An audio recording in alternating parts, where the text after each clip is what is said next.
Hello, it's Matisa from the Refresh team. If you come to any of our classes, you're going to be asked to do a squat. So let's make sure that we're getting the most out of this exercise. Brilliant exercise for the thighs, the bum, the lower back. So let's make sure that we're doing them as effectively as possible. We're going to start off with our feet hip distance apart, maybe a little bit wider if that feels more comfortable for you, but we need to make sure that the toes are pointing forwards. So we haven't got our toes pointing out to the side or rolled in, they are pointing forwards because the knee is going to follow that middle toe. Drive up through the heels, squeeze the bum on your lift, exhale as you do the work. The first move is the bum going back, okay? We need to really make sure that the knees don't come forwards. We're driving up through the heels, keeping the heels on the floor throughout this movement. So bum goes back, drive up through the heels, squeeze the bum on that lift. We also need to make sure that the chest isn't bowing forwards as we do this. It's dropping the hips down to about as low as the knees or as low as you can go, rather than making this a bowing movement. So we need to keep the chest away from the thighs so we're not putting a lot of pressure on that lower back. Try to just do a little pelvic tilt. You can check out our other videos for how to do a pelvic tilt and keep that belly button pulled in so we're not overarching the lower back as we do this. Maintain your knees above your ankles, okay? So as we drive up, we need to make sure that those knees don't come knocking in. So really think about being strong in these knees and make sure that when we get to the top, we don't lock out that joint. We don't want to bounce at the top or the bottom of the movement.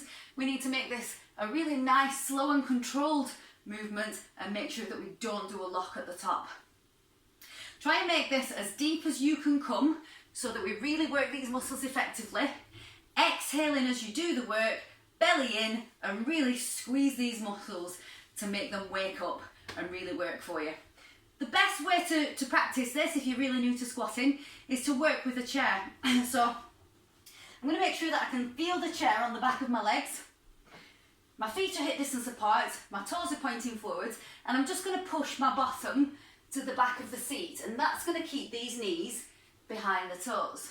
So bum goes right back to the back of the seat, knees stay behind the toes. Drive up through those heels and squeeze the bum on your lift as we exhale.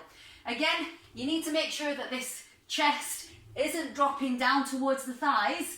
It's staying up nice and high, and it's the lower body that's doing the work. Exhale on that lift, really squeeze the bum, driving into those heels, and you'll be getting the most out of your squat. I'm going to show you some do's and don'ts for when you're doing a lunge. So they're a really great body weight exercise. You don't need any weights or resistance bands to make this a really challenging and effective exercise, but let's make sure that we're getting the most out of it when we do it. So I've got a chair just by my side here, just in case I need a little bit of support. My feet are hip distance apart, and I'm going to maintain that hip width apart throughout this movement. I'm going to take one step forward with my right leg, making sure that the toe stays pointing forwards, and I'm going to take a step backwards with my left leg, making sure, again, that both toes are pointing forwards. I've lifted my heel on this back foot, and I'm just imagining that I'm on train tracks, so that way I know that my feet are hip distance apart and both toes are pointing forwards. Using support if I need it, all I'm going to do is just lower that back knee down towards the floor. Drive up through the front heel as you lift, and we always exhale as we do the work. So take the back knee down to the floor, making sure that I'm only using this to help me balance and I'm not leaning on it. Deep breath in as I come down, back knee towards the floor, and exhale as I lift and do the work. Really squeezing into that front heel so that I really feel it up this backside. Again, making sure that this toe doesn't point out to the side, because then that's going to make my knee track off, and then that could cause some damage to the knee. I'll just show you this from the side view.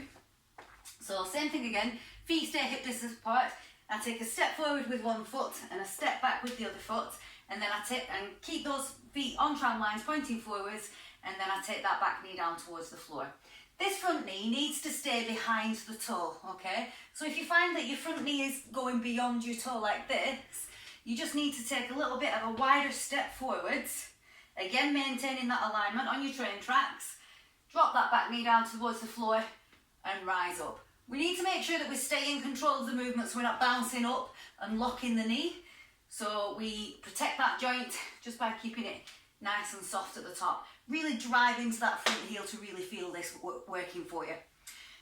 The next thing I'm going to talk about is just ensuring that the shoulders stay on top of the hips throughout this movement. So we don't want any sort of forwards and backwards movement. When we do this, we need to make sure that the shoulders stay on top of the hips, and it's a straight up and straight down exercise. Exhale on that lift, inhale as you go down. Try those out and I'll see you in a class soon. Make sure you do both legs.